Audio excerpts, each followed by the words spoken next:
Contest significa competição, mas parece ser contexto. Sensible significa sensato, mas parece ser sensível.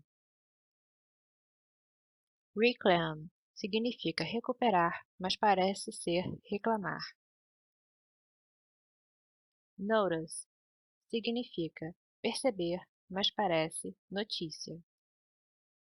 Parents significa pais, mas parece ser parentes. Policy significa política, mas parece ser polícia.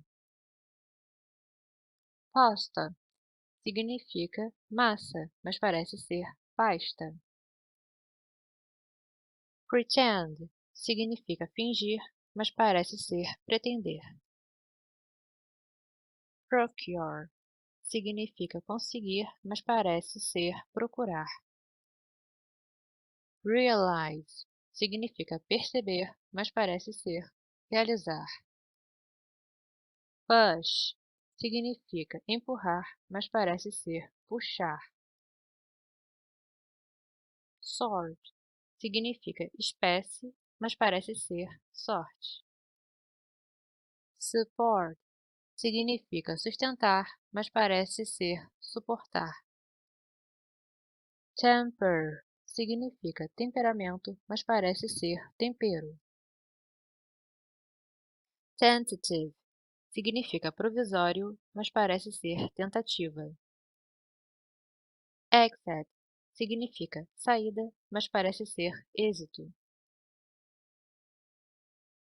Tenant significa inquilino, mas parece ser tenente. Tutor significa professor particular, mas parece ser tutor. Tax significa imposto, mas parece ser taxa. Unique significa diferente, mas parece ser único. Use significa utilizar, mas parece ser usar. Term significa vez, mas parece ser turno. Respect significa intervalo, mas parece ser respeito. Retire significa aposentar, mas parece ser retirar. Scholar significa letrado, mas parece ser escolar. Report significa relatório, mas parece ser repórter. Pull significa puxar, mas parece ser pular. Port significa porto, mas parece ser porta.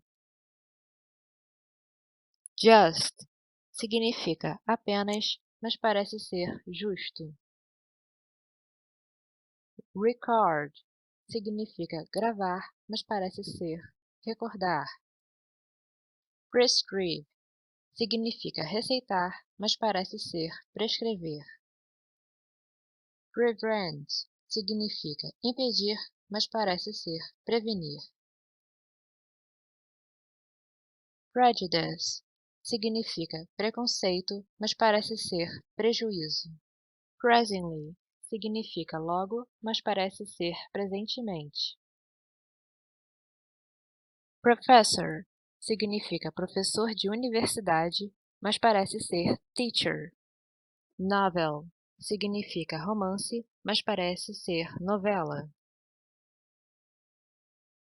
Podder significa carregador, mas parece ser porteiro. Requirement significa requisito, mas parece ser requerimento. Physician significa médico, mas parece ser físico. Particular significa específico, mas parece ser particular. Exquisite significa requintado, mas parece ser esquisito. Data significa dados, mas parece ser data.